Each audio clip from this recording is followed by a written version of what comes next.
بسم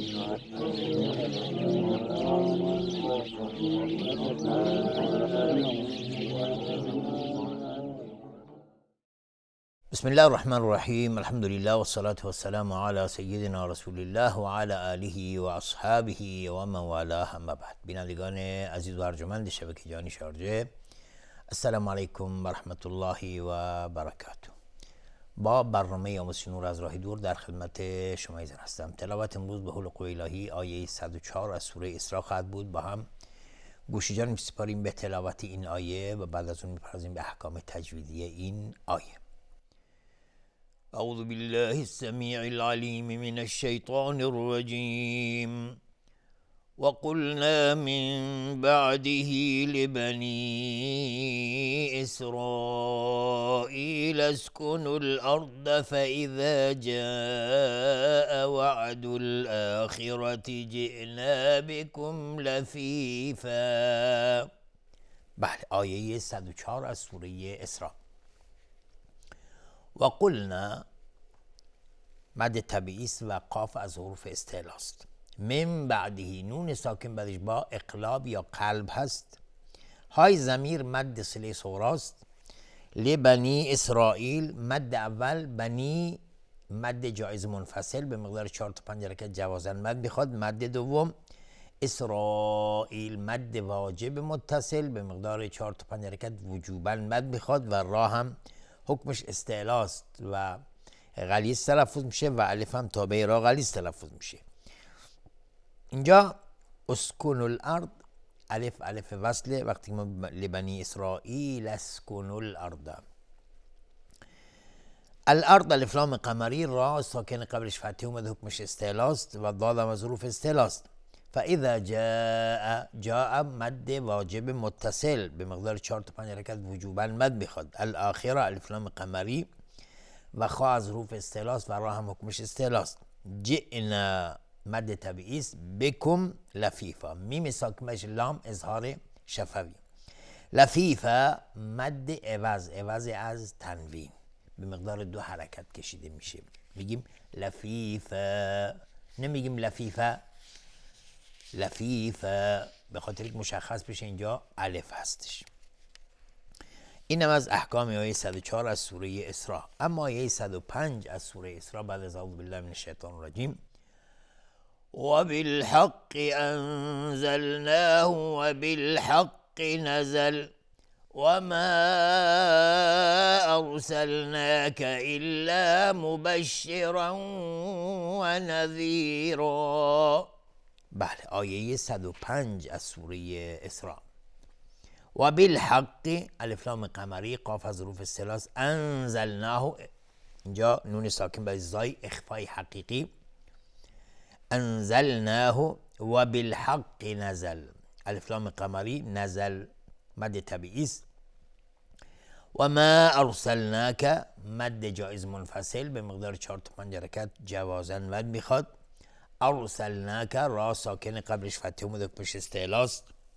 ارسلناک مد طبیعی است. الا مد طبیعی مبشرا و نذیرا، تنوین بعدش واو ادغام با غنه و را هم حکمش استعلاست چون تنوین نصب روشه. و نذیرا، و نذیرا اینجا را باز حکمش استعلاست چون تنوین نصب روشه و الف هم تابع را غلیظ تلفظ میشه. نذیرا مد عوض از تنوین. اینم از احکام آیه 105 سوره اسراء. اما آیه 106 از سوره اسراء بعد از اعوذ بالله من الشیطان الرجیم: و قرآنا فرقناه لتقرأه على الناس على مكث ونزلناه تنزیلا. بله، آیه 106. و قرآنا، را ساکن قبلش ضمه اومده حکمش استعلاست و قاف هم از حروف استعلاست. و قرآنا فرقناه، تنوین بعدش اخفای حقیقی. فرق را هم حکمش استعلاست چون فتحه داره. قاف از حروف استعلاست و اینجا قلقله هم میخواد چون ساکنه. فرقناه مد طبیعی است اینجا. لتقرأه باز اینجا قاف از حروف قلقله است و قلقله میخواد. را هم حکمش استعلاست. لتقرأه های ضمیر مد صله صغراست. علی الناس الف لام شمسی و نون مشدد دو حرکت غنه میخواد. على مکث و تنوین بعدش واو ادغام با غنه. و نزلناه مد طبیعی است. تنزیلا نون ساکن به زای اخفای حقیقی. تنزیلا مد عوض عوضی از تنوین. اینم از احکام آیه 106 از سوره اسراء. اما آیه 107 از سوره اسراء بعد از اعوذ بالله من الشیطان الرجیم قل آمنوا به او لا تؤمنوا إن الذين أوتوا العلم من قبله إذا يتلى عليهم يخرون للأذقان سجدا. بله آیه 107 از سوره اسراء. قل آمنوا قل مد طبیعی است و قاف از حروف استعلاء. آمنو مد بدل به مقدار دو حرکت کشیدیم. بهی او های ضمیر مد صله کبراست اینجا چون بعد از های ضمیر همزه واقع شده. به مقدار 4 تا 5 حرکت جوازن مد میخواد ملحق میشه ولی جایز منفصل. او لا تؤمنو این. حالا اینجا اگر ما توقف کردیم میگیم او لا تؤمنو مد طبیعی است. اگر عبور کردیم او لا تؤمنو ان الذین اینجا میشه مد جایز منفصل به مقدار 4 تا 5 حرکت جوازن مد میخواد و نون مشدد هم 2 حرکت غنه میخواد. اوتوا العلم الف لام قمری من قبله نون ساکنش قاف اخفای حقیقی با قلقله میخواد. من قبله اذا های ضمیر اینجا مد صله کبراست بعد از های ضمیر همزه واقع شده.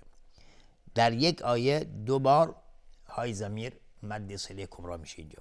من قبله اذا مد جایز یعنی ملحق میشه مد جایز منفصل و اینجا میگیم های ضمیر مد صله کبراست به مقدار 4 تا 5 حرکت جوازن مد میخواد. اذا یتلا مد طبیعی است. علیهم یخرون میم ساکن بهش یا اظهار شفوی. خا از حروف استعلاء غلیظ تلفظ میشه و را هم حکمش استعلاء چون ضمه داره. للاذقان الف لام اینجا الف لام قمری است. للاذقان و قاف هم از حروف استعلاء و الف هم تابع قاف غلیظ تلفظ میشه. سجدا سجدا مد عوض عوضی از تنوین و اینم از احکام آیه 107 از سوره اسراء.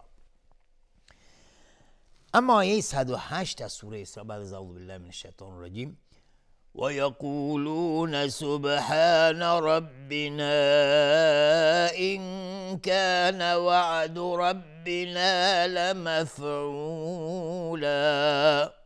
بله آیه 108 و یقولون مد طبیعی است و قاف از حروف استعلاء. سبحان با قلقله میخواد اینجا چون ساکنه.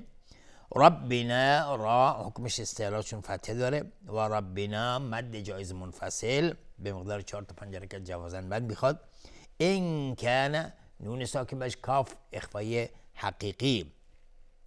وعد مد طبیعی است. ربنا باز را حکمش استعلاء و ربنا مد طبیعی است. لمفعولا لمفعولا مد عوض عوضی از تنوین و اینم از احکام آیه 108 از سوره اسراء. اما آیه 109 از سوره اسراء بعد از اعوذ بالله من الشیطان الرجیم و یخرون للاذقان یبکون و یزیدهم خشوعا. بله آیه 109 و یخرون خا از حروف استعلاء و را هم حکمش استعلاء چون ضمه داره. للاذقان لام قمری است. قاف از حروف استعلاء و الف هم تابع قاف غلیظ تلفظ میشه. یبکون با قلقله میخواد اینجا چون ساکنه. میگیم یبکون و یزیدهم خشوعا. میم ساکن بعدش خا اظهار شفوی. خشوعا خا از حروف استعلاء و خشوع مد عوض عوضی از تنوین. اینم از احکام آیه 109 از سوره اسراء. اما آیه 110 از سوره اسراء بعد از اعوذ بالله من الشیطان الرجیم قل ادعوا الله او ادعوا الرحمن أيما تدعوا فله الأسماء الحسنى ولا تجهر بصلاتك ولا تخافت بها وابتغ بین ذلك سبیلا. بله، آیه 110 از سوره اسراء. قل ادعو، قل ادعو الله. اینجا قاف از حروف استعلا است. قل مد طبیعی است. قل ادعو الله، دال قلقله میخواد چون ساکنه. لفظ جلاله مفخم هست چون قبلش ضمه اومده، قبلش ساکنه، قبلش ضمه اومده. او ادعو الرحمن، باز اینجا دال قلقله میخواد چون ساکنه. الرحمن الف لام شمسی است و را حکمش استعلا است. اگر اینجا توقف کردیم او ادعو الرحمن، مد عارض للسکون میشه، میتونیم 2 حرکت یا 4 یا 6 حرکت بدیم. اگر عبور کردیم مد طبیعی میشه، میگیم او ادعو الرحمن ایما تدعو. اینجا ایما تنوین بعدش میم، ادغام با غنه. تدعو دال قلقله میخواد و فله الاسماء الف لام قمری الحسنى الاسماء، اینجا مد واجب متصل هست به مقدار 4 تا 5 حرکت وجوبا مد میخواد. الحسنى فله الاسماء الحسنى الف لام قمری. ولا تجهر، اینجا جیم قلقله میخواد چون ساکنه. را ساکنه قبلش فتحه اومده حکمش استعلاست، میگیم ولا تجهر بصلاتك صاد از حروف استعلاست ولی لام و الف نه، میگیم بصلا. صاد غلیظ تلفظ میشه ولی لام و الف نازک تلفظ میشه. بصلاتك ولا تخافت ولا تای 2 نقطه از حروف استفال یا ترقیق هست ولی خا از حروف استعلاست. تخا ولا تخا، خا غلیظ تلفظ میشه، الف هم تابع خا غلیظ تلفظ میشه. تا صفت همز تخافت بها. و بتقی با قلقله میخواد و غین از حروف استعلاست. بین ذلك سبیلا، بین ذلك مد طبیعی، سبیلا مد عوض از تنوین. اینم از احکام آیه 110 از سوره اسراء. اما آیه 111 از سوره اسراء و آخرین آیه از سوره اسراء، بعد از اعوذ بالله من الشیطان الرجیم. وقل الحمد لله الذي لم يتخذ ولدا ولم يكن له شريك في الملك ولم يكن له ولي من الذل وكبره تكبيرا. بله، آیه 111 و آخرین آیه از سوره اسراء. و قل الحمد لله، قاف از حروف استعلاست. الحمد لله الف لام قمری است، میم ساکن بج دال اظهار شفوی. و قل الحمد لله، لفظ جلاله ترقیق هست، لله نازک تلفظ میکنیم. لله الذی مد طبیعی لم یتخذ، میم ساکن بج یا اظهار شفوی. خا از حروف استعلاست غلیظ تلفظ میشه. ولدا و تنوین بعدش واو ادغام با غنه. ولم یکن له میم ساکن بش یا اظهار شفوی. نون ساکن بش لام ادغام بدون غنه. ولم یکن له های ضمیر مد صله صغرا. شریکم فی الملک، را ترقیق است اینجا چون کسره داره. تنوین بعدش اخفای حقیقی. شریکم فی الملک الف لام قمری.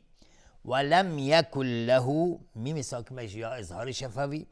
نون ساکن بش لام ادغام بدون غنه. له های ضمیر مد صله صغرا است. ولی من الذل، تنوین بش میم ادغام با غنه. من الذل الف لام شمسی.